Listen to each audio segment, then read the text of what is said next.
आप सभी को नमस्कार दोस्तों, मैं हूं जगन्नाथ मिश्रा और हमारे YouTube चैनल पे आप सभी का बहुत बहुत स्वागत है।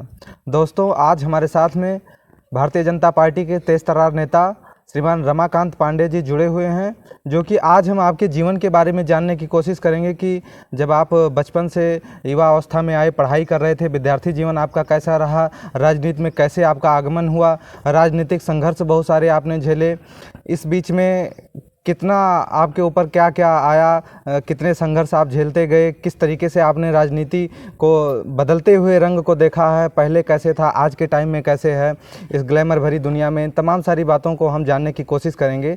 सर, हमारे चैनल पे आपका बहुत बहुत स्वागत है। नमस्कार। सबसे पहले हम यही आपसे जानना चाहेंगे कि जब आप बचपन में पढ़ाई कर रहे थे, आपने इंटर की परीक्षा पास किया होगा, उस बीच में आप फिर आगे की पढ़ाई की, कैसे ये दौर कैसा रहा आपका सर? शुरू में तो मैं आपको बताना चाहता हूँ कि मैं एक मध्यम वर्गीय गरीब ब्राह्मण परिवार का रहने हमारा जन्म हुआ था और हमने शुरू से ही संघर्ष किया है जी। मतलब जो हमारी घर की स्थिति थी उस टाइम, पिताजी ने जो एक किसान थे और जो खेती से निकालते थे हमारे पढ़ाई में लगाते थे जी। और जब हम स्कूल जाते थे तो हमें एहसास होता था कि पिताजी हमारे मेहनत कर रहे हैं और मेहनत का पैसा लगा रहे हैं, तो हमें कुछ आगे बढ़ना है, कुछ आगे ऐसा करना है कि जो मैं अपने क्षेत्र का भी विकास कर सकूं और समाज के लिए भी कुछ काम कर सकूं। तो हमने पढ़ाई में कृषक इंटर कॉलेज गौर से किया जी। और उसके बाद हमें जब निकलते थे, हम क्षेत्र की समस्याओं को देखते थे, तो हमारे मन में जिज्ञासा थी कि हम कुछ ऐसा करें कि क्षेत्र का विकास हो जी। हम लोगों को देखते थे, लोग झूठ बोलते थे, तमाम नेता आते थे, झूठ बोलते थे कि हम ये कर देंगे वो कर देंगे, बाद में कुछ नहीं किया जी। तो वो सारी चीज़ें हमारे अंदर थी और मैं सोचता था कैसे हम करें, क्या करें कि जो है हम अपने समाज में और क्षेत्र के लिए कुछ कर सकें। तो हमने चुनाव प्रचार में भी बहुत नेताओं का प्रचार किया था, देखते थे कि लोग कितना झूठ बोल रहे हैं और बाद में जीतने के बाद क्या करते थे जी। तो हमारे अंदर ये जिज्ञासा थी कि हमें कुछ ना कुछ करना है। तो इसको लेते हुए हमने पढ़ाई जैसे इंटरमीडिएट का ख़त्म किया, हम निकल गए दिल्ली जी। और बिल्कुल अकेले गए। पिताजी हमारे बिल्कुल नहीं भेज रहे थे कि आप दिल्ली जाओ, लेकिन हमारे अंदर एक भावना थी कि हमें सबका सेवा करना है, आगे बढ़ना है जी। जनता के लिए कुछ करना है। तो दिल्ली पहुंच गए। दिल्ली में हमें अपना कोई था नहीं और किसी के पास भी नहीं जा पाए, कोई पता ही नहीं था। तो दिल्ली में बहुत मेहनत किया, बहुत संघर्ष किया, वहाँ पे नौकरी भी किया, बड़ी मेहनत किया, तब जा कर के फिर हमने अपनी वहीं से बीए की पढ़ाई शुरू की, क्योंकि पिताजी उतना कंफर्टेबल नहीं थे कि हमें अच्छी शिक्षा भी दिला सके, क्योंकि खेती किसानी में उतना पैसा होता नहीं था पहले। तो मेहनत करके फिर हमने बीए की परीक्षा पूरी की दिल्ली से, और उसके बाद हमने वहीं से जो है धीरे धीरे जो है जनता की सेवा हमारे मन में थी। एक हमारी सोच थी कि हमें कुछ ना कुछ अपने समाज के लिए, अपने परिवार के लिए, अपने यहाँ के लोगों के लिए कुछ करना है जी। तो उस दिमाग को लेकर के हम जब दिल्ली गए, दिल्ली में धीरे धीरे हमने भारतीय जनता पार्टी कार्यालय से जुड़ा, राष्ट्रीय कार्यालय से, और वहीं से एक अंदर मतलब एक जिज्ञासा आई कि हमें अपने क्षेत्र के लिए, अपने समाज के लिए कुछ करना, आगे बढ़ना। वहीं से आप राजनीति में आपका वहीं से आगमन आए। और उसके बाद हम धीरे धीरे भारतीय जनता पार्टी कार्यालय आना जाना, कार्यक्रम में अटेंड करना। तो उसके बाद हमने फिर अपने यहाँ कप्तानगंज क्षेत्र की तरफ रुख किया और यहाँ पे लोगों के साथ मिलना जुलना, एक समाज के लिए कुछ करना, ये हमारी मेन जीवन का उद्देश्य है जी।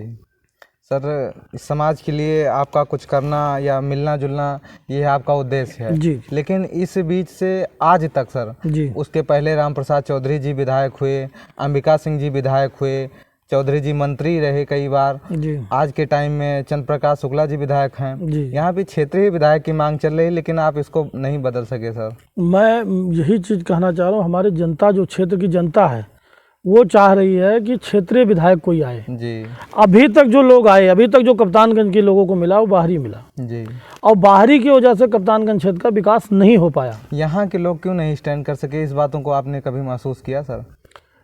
वही चीज़ को मैं स्टैंड करने की कोशिश कर रहा हूँ। अगर जनता ने सहयोग दिया, साथ दिया, तो निश्चित ही कप्तानगंज का विकास करेंगे, बढ़िया करेंगे।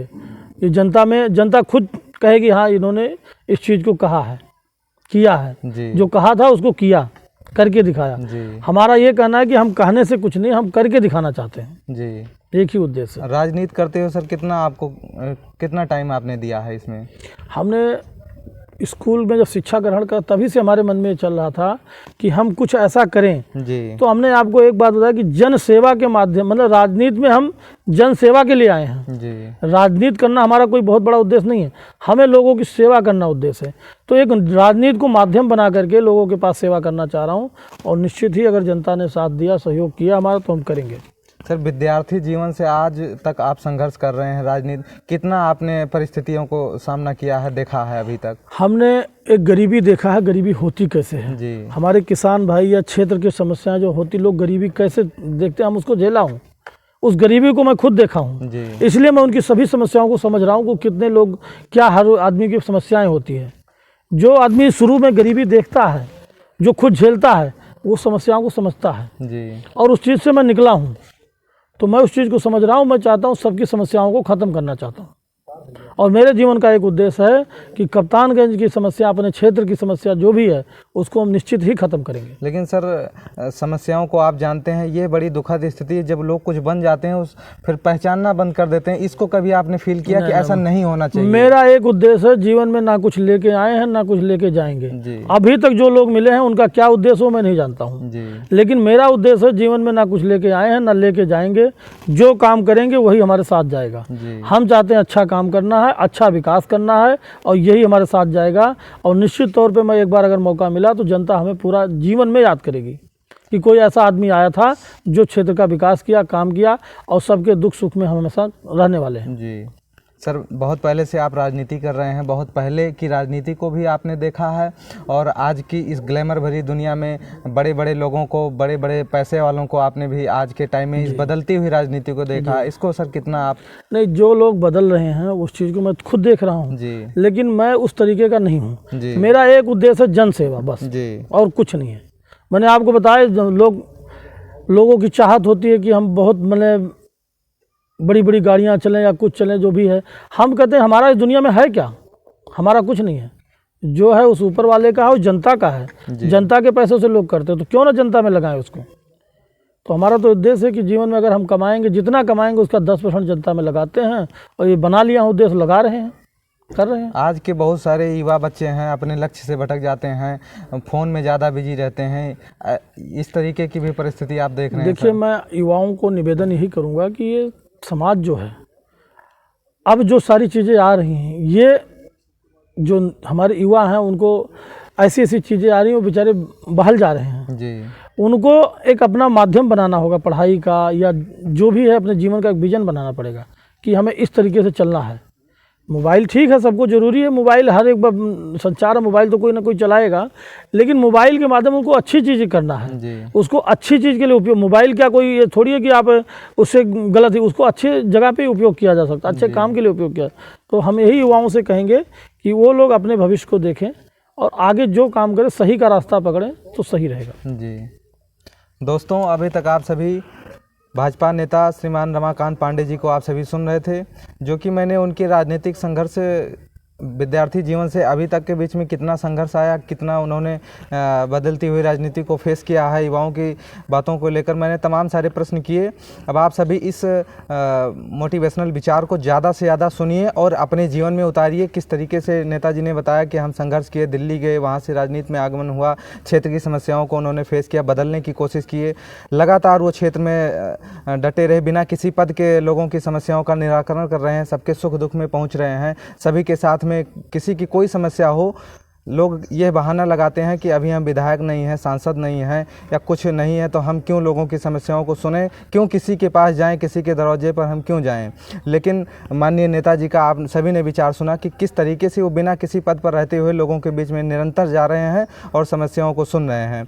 तो इस तरीके का विचार, इस तरीके का भाव सभी के मन में होना चाहिए। इस वीडियो को ज़्यादा से ज़्यादा संख्या में सुने और शेयर करें, ताकि पांडे जी की आवाज़ बहुत दूर तक पहुँच सके और एक बहुत बड़ा बदलाव आ सके।